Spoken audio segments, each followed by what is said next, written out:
Aqui é o detonador da Claymore, o botão liga e desliga. O motor está armado. Eu vou acionar ela agora.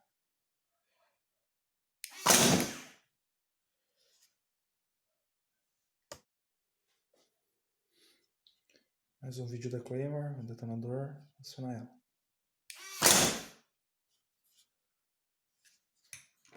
Teste número 2.